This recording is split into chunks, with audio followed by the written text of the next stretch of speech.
Hi hello ಎಲ್ರಿಗೂ ನಮಸ್ಕಾರ. ಉಡುಪಿ ಕುಂದಾಪುರ ಹಾಗೆಯೇ ಇತರ ಕರಾವಳಿ ಭಾಗದಲ್ಲಿ ಮಾವಿನ ಹಣ್ಣಿನ ಸೀಸನಲ್ಲಿ ತಪ್ಪದೆ ಮಾಡುವಂಥ ಮಾವಿನ ಹಣ್ಣಿನ ಸಾರನ್ನು ಯಾವ ರೀತಿ ಮಾಡೋದಂತ ತೋರಿಸ್ತಾ ಇದ್ದೀನಿ.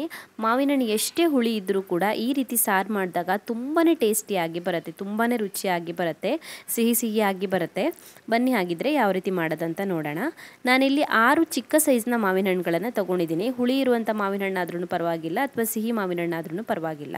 ಮೊದಲಿಗೆ ಮಾವಿನ ಹಣ್ಣನ್ನು ಚೆನ್ನಾಗಿ ತೊಳೆದ್ಬಿಟ್ಟು ಅದರ ಸಿಪ್ಪೆನ ರಿಮೂವ್ ಮಾಡ್ಕೊಳ್ಬೇಕು. ಮಾವಿನ ಹಣ್ಣಿದು ಸಿಪ್ಪೆ ತೆಗೆದುಬಿಟ್ಟು ಬೇಯಿಸ್ಕೊಳ್ಳೋದಕ್ಕೆ ಇನ್ನೊಂದು ಪಾತ್ರೆಗೆ ಹಾಕೊಂಡಿದ್ದೀನಿ. ಇದಕ್ಕೆ ಇವಾಗ ಒಂದು 2 ರಿಂದ 3 ಲೋಟ ಆಗುವಷ್ಟು ನೀರನ್ನು ಹಾಕ್ಕೊಳ್ಬೇಕು. ಹಾಗೆಯೇ ರುಚಿಗೆ ತಕ್ಕಷ್ಟು ಉಪ್ಪನ್ನು ಹಾಕ್ಕೊಳ್ಳಿ.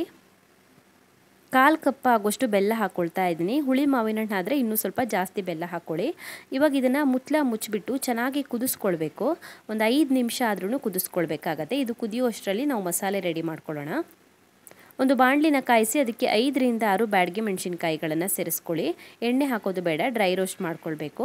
ಸೊ ಉರಿನ ಮೀಡಿಯಂ ಫ್ಲೇಮಲ್ಲಿ ಇಟ್ಕೊಂಡು ಒಂದು 2 ರಿಂದ 3 ನಿಮಿಷ ಫ್ರೈ ಮಾಡ್ಕೊಳ್ಳಿ. ನಂತರ ಇದಕ್ಕೆ 1 ಚಮಚ ಆಗುವಷ್ಟು ಧನಿಯಾ ಕಾಳನ್ನು ಹಾಕ್ಕೊಳ್ಬೇಕು.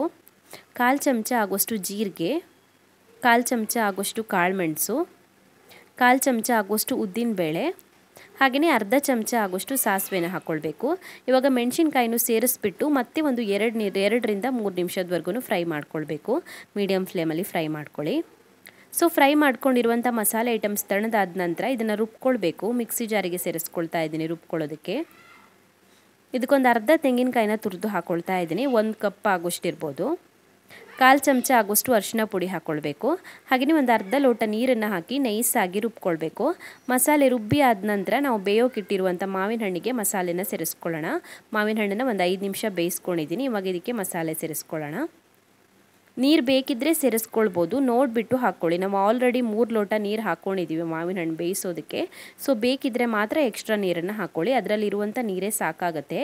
ನೋಡಿ, ಇದಕ್ಕಿಂತ ತೆಳು ಮಾಡ್ಕೊಳ್ಬಾರ್ದು, ಇಷ್ಟೇ ದಪ್ಪ ಇರಬೇಕು. ರುಚಿಗೆ ತಕ್ಕಷ್ಟು ಉಪ್ಪು ಹಾಕ್ಕೊಳ್ತಾ ಇದ್ದೀನಿ.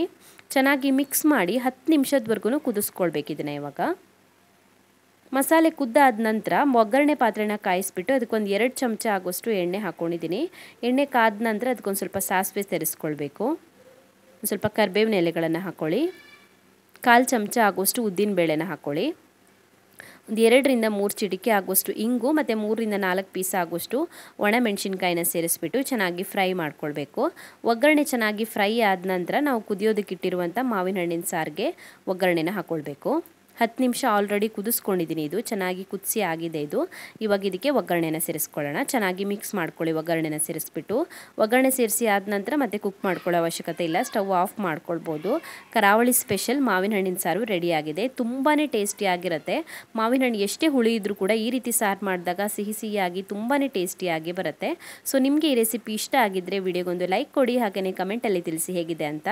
ಇನ್ನೂ ಹೆಚ್ಚಿನ ವಿಡಿಯೋಗಳಿಗೆ ನನ್ನ ಯೂಟ್ಯೂಬ್ ಚಾನಲನ್ನು ಸಬ್ಸ್ಕ್ರೈಬ್ ಮಾಡ್ಕೊಳ್ಳಿ, ಹಾಗೆಯೇ ನನ್ನನ್ನು ಫಾಲೋ ಮಾಡೋದನ್ನು ಮರಿಬೇಡಿ.